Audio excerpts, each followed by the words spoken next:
नमस्कार जनता जनार्दन। दोस्तों, आज मैं फिर से हाजिर हूँ एक और छोटी कंपनी लेके। दोस्तों, आप इसे माइक्रो कैप कंपनी कह सकते हैं। और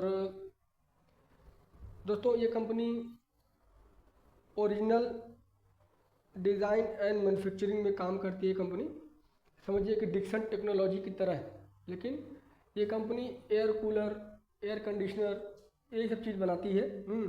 ओरिजिनल मैन्युफैक्चरर है, आप देखें। और अदर कंपनीज के लिए ये काम करती है। मतलब उनके ऑर्डर पे कंपनी बनाती है, उनके बिहाफ पे।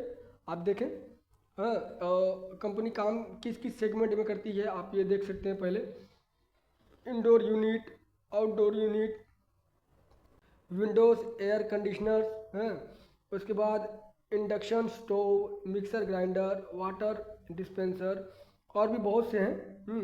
उसके बाद प्रोडक्ट रेंज देखेंगे अगर आप कंपनी के, तो वो आप देखें heat exchanger, printed circuit board assembly, universal motor, copper tubing, फिर injection moulding, cross flow fan, axial fan. मतलब कंपनी का सेगमेंट अच्छा खासा है। कंपनी ने अच्छा खासा हाथ पैर फैला रखा है अपने प्रोडक्ट रेंज में। ठीक है, आप इस तरीके से देख सकते हैं कि कंपनी ओरिजिनल इक्विपमेंट मैन्युफैक्चर है। ठीक है, और ओडीएम कह सकते हैं आप। ODM original design and manufacturing में कंपनी काम करती है। हाँ, बड़े बड़े कंपनीज के लिए दोस्तों, आप कंपनी के क्लाइंट बेस भी आप देखिएगा, कंपनी अच्छी है, इसलिए मैं आपके साथ में शेयर कर रहा हूँ। और छोटी कंपनी है, बहुत बड़ी कंपनी नहीं है। मार्केट कैप देखना चाहेंगे तो मार्केट कैप मात्र 3,500 करोड़, तो कोई ज़्यादा नहीं है।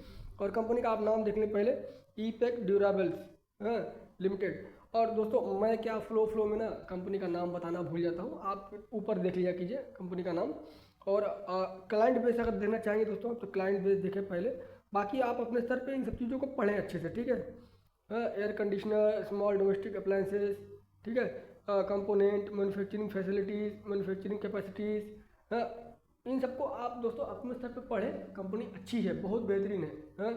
लेकिन आप क्लाइंट बेस को अगर देखेंगे तो सर आपका वैसे ही तबीयत खुश हो जाने वाला है, मतलब दिल खुश हो जाने वाला है इतने अच्छे अच्छे क्लाइंट बेस के साथ में। की क्लाइंट देखें आप, ब्लू स्टार, डाइ डाइकिन है, और ये क्या, कैरियर मीडिया, फिर वोल्टास, क्रोमा, हैवल्स, हायर एंड गोदरेज। बड़ी बड़ी जायंट कंपनियां दोस्तों इस कंपनी की क्लाइंट हैं। ठीक है, यानी कि आप वोल्टास का जो भी एसी लेंगे इस कंपनी के द्वारा ही बना रहेगा। हायर का जो भी आप प्रोडक्ट लेंगे इसी कंपनी के द्वारा बना हुआ है। गोदरेज का, ठीक है, वोल्टास का, क्रोमा का। मतलब कहने का अर्थ ये दोस्तों, कंपनी का जो क्लाइंट बेस है वो मजबूत है। और हाँ, आप इसे पॉजिटिवली भी देख सकते हैं और निगेटिवली भी देख सकते हैं। आप पॉजिटिव मोड में मैं देख रहा हूँ, निगेटिव मोड में अगर आप देखना चाहेंगे तो टॉप 5 क्लाइंट से ही 83% के करीब रेवेन्यू कंपनी जनरेट कर लेती है। यानी कि ये एक तरह का चिंताजनक स्थिति भी है कि टॉप 5 से ही इतना ज़्यादा, मतलब 80-85% के करीब रेवेन्यू निकलना, ये एक चिंताजनक स्थिति भी है। कम से कम 10 से 15 क्लाइंट के बीच में डाइवर्सिफाई होना चाहिए। ठीक है, लेकिन ठीक है 5 भी है। ठीक है, और बाकी कंपनी के जो क्लाइंट हैं दोस्तों वो बड़े बड़े हैं। ठीक है, और R&D फैसिलिटीज़ भी है कंपनी के।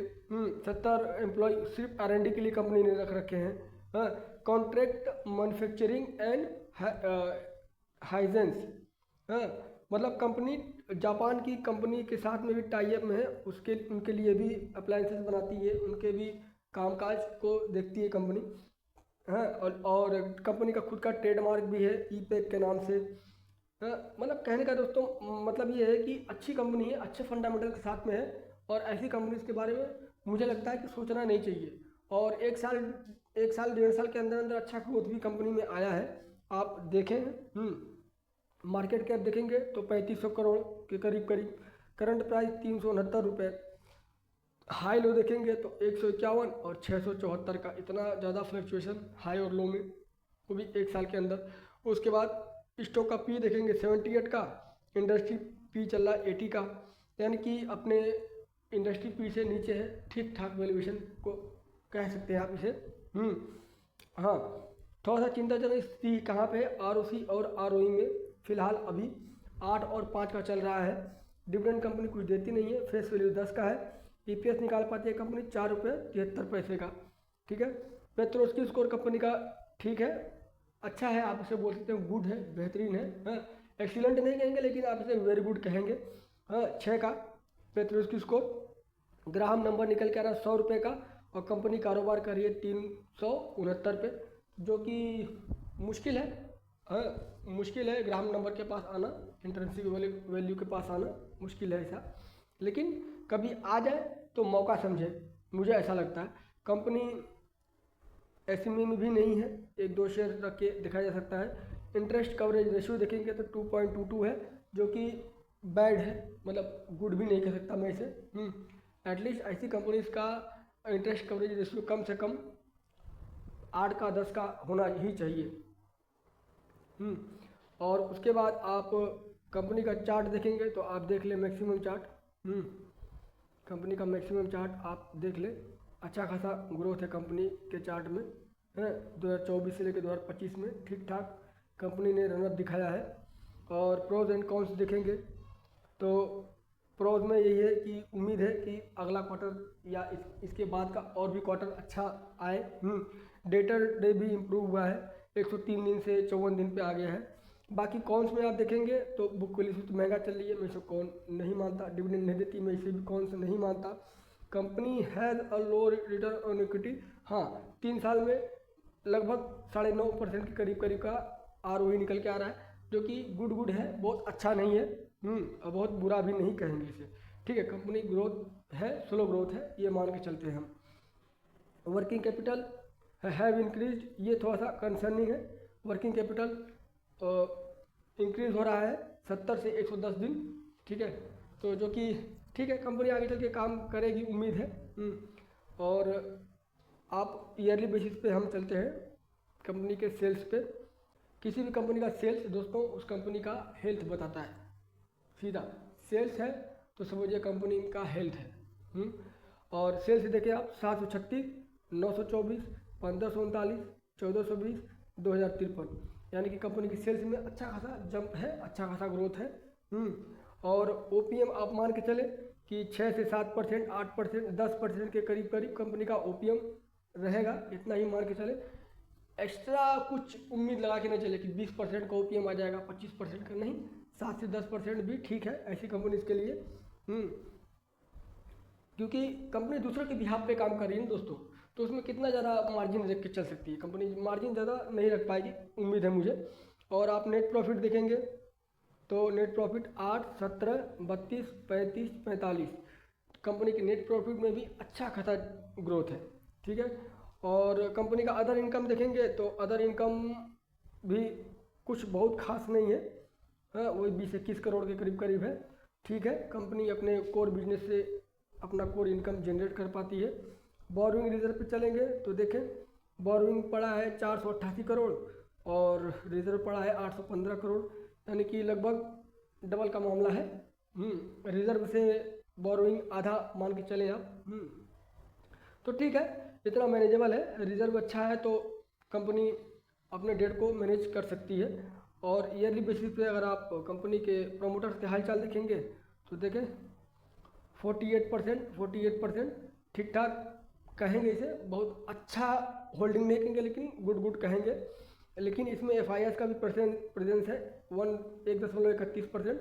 और डीआईएस का होल्डिंग देखें, पहले 18% थे, अभी 8% है, 8 क्या 9% के करीब करीब। तो ठीक ठाक स्थिति है होल्डिंग में। और बाकी का पब्लिक के पास 41%।